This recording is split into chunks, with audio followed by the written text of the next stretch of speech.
morning. Welcome to Daylight with Dean, number 29 on May 10th, 2020. It's Mother's Day morning, and what a great morning to spend together as we get things headed in a great direction today. Thank you so much for taking time. I appreciate everybody who catches this throughout the day, and for those of you that share it on your timeline, that your friends get to see it as well. Very cool, very cool. First of all, want to get my coffee this morning, and let's start with that.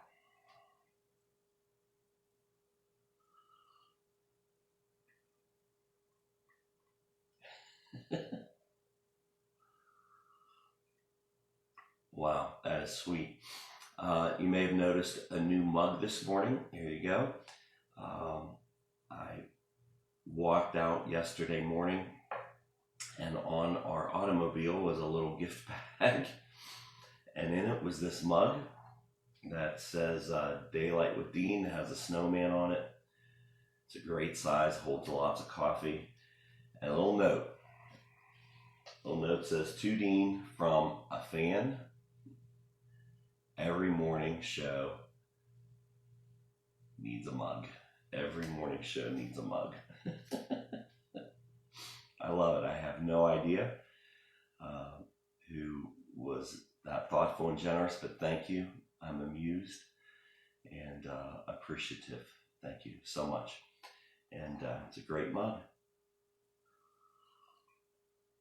You'll also notice, I know visually, if you're driving, it's not safe for me to point out a few things visually, so you can look at them later on.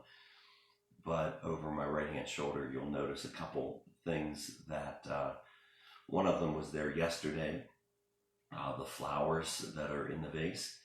No, that's not me being a good husband for Mother's Day.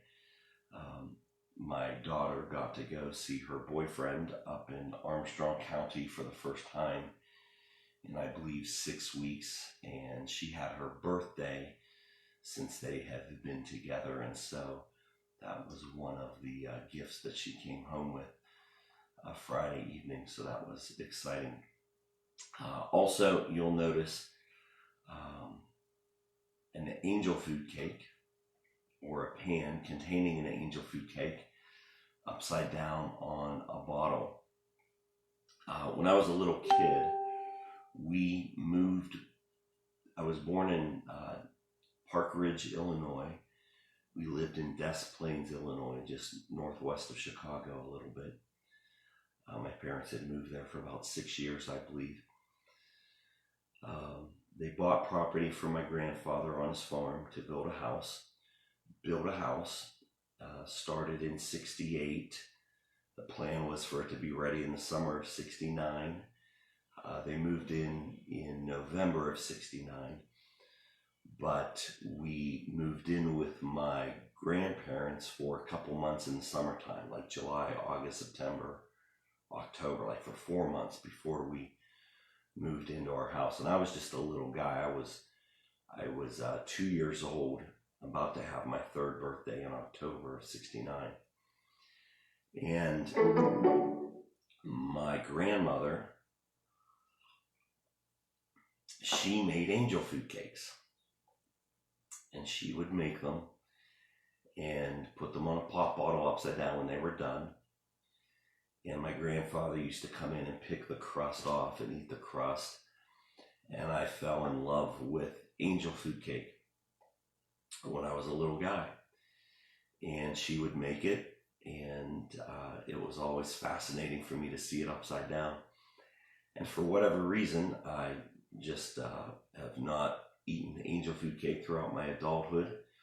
And so during this pandemic, just looking for something comforting and to make you feel at home, I said, why don't I do an angel food cake? So I made one, and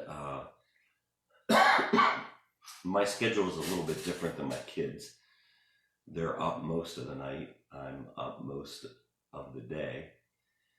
So I made it in the evening. They weren't around. And in the next hour, I ate the entire thing. Yes, I did. It was that good. The crust on the bottom, I peeled all the crust the whole way around, and then I was kind of embarrassed that I did that, and so I just cut a piece, and then it was so good, and then before I know it, the whole cake was gone. So the next week at the grocery store, I picked up, they had 2 boxes left, picked them both up, and decided to make one last night. And Ruby, my I said, now Dad, are you going to save us any, or are you going to eat the whole thing again? And I'm like, I'm going to try really hard not to, but it's kind of addicting. Once you start pulling that crust off, there's no stopping. It's hard.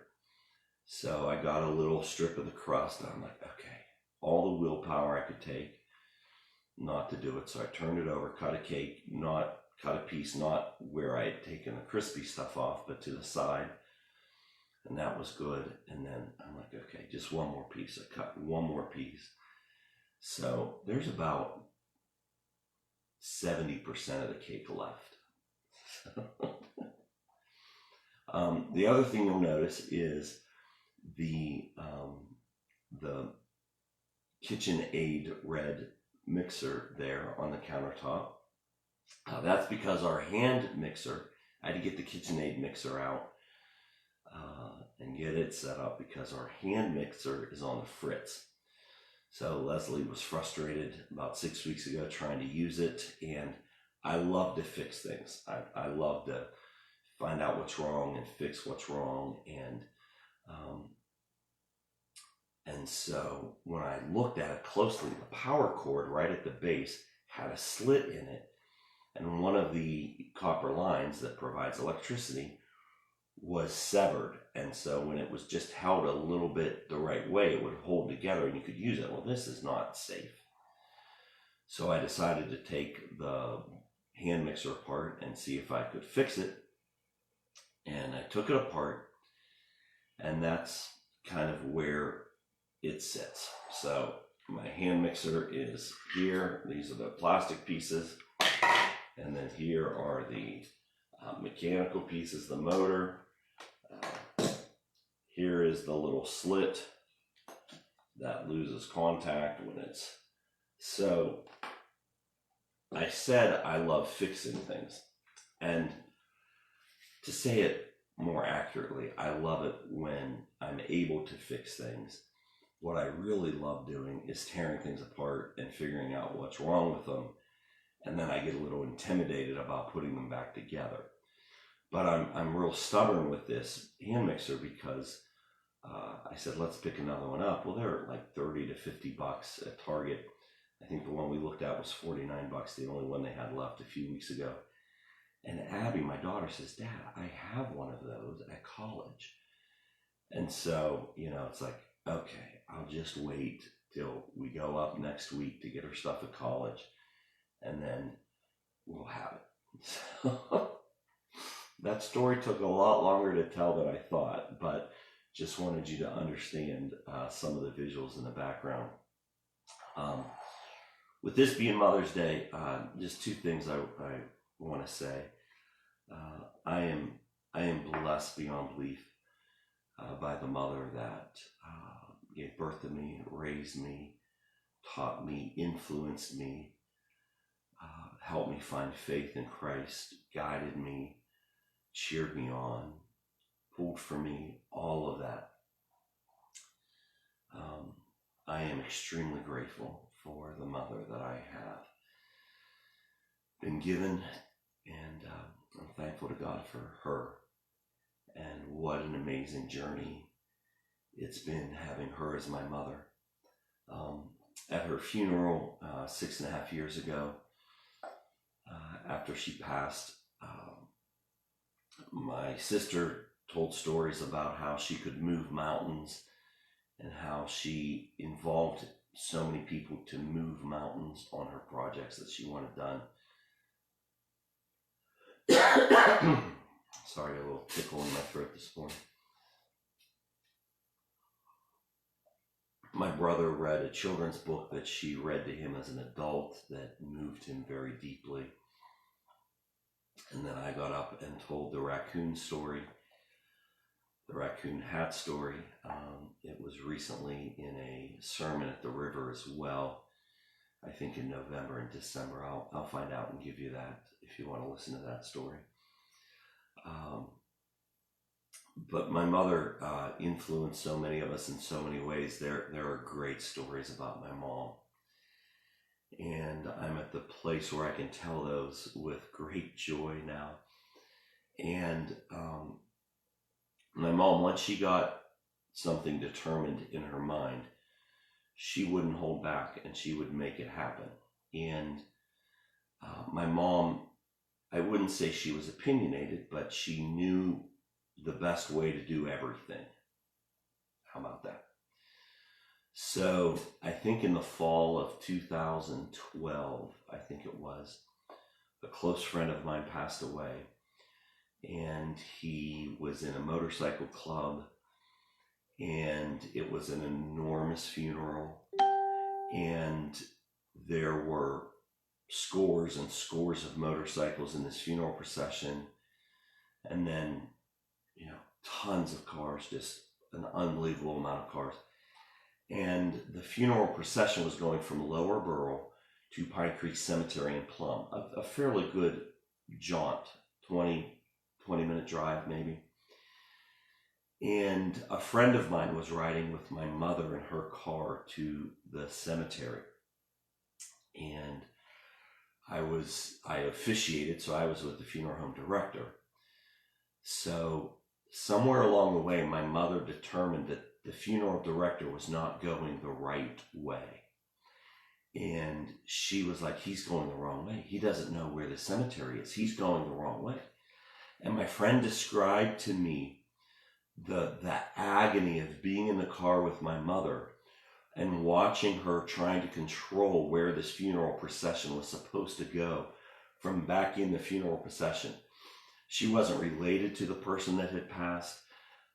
She didn't know the funeral home director who'd been in the business for 50 years, but she was absolutely positive he's going the wrong way. And my friend told me that it was all she could do to convince my mother to let the funeral home director get us there, because she was going to commandeer the procession. She was going to drive up to the front of the thing, tell the funeral home director he was going the wrong way, and tell him to follow her to the cemetery. I love it. We made it to the funeral home, we made it to the cemetery without incident, and that was one of my favorite stories that a friend told me about my mother.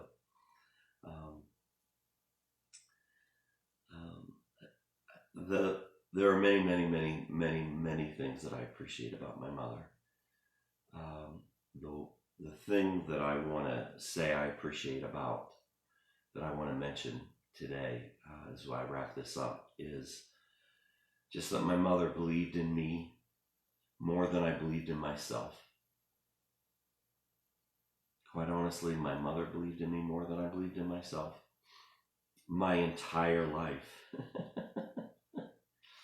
And in my early 20s, that got a little annoying because she knew what path I was supposed to take and what it was supposed to look like and how I was supposed to do it.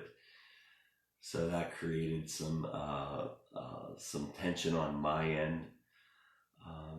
But having a mom that believed in me, that supported me, that dreamed great big dreams for me, that prayed for me, that took joy from me, not from me, took joy from being with me and raising me. To have a mother that did all of those things, I think I'm blessed beyond description. So, Mom, thanks.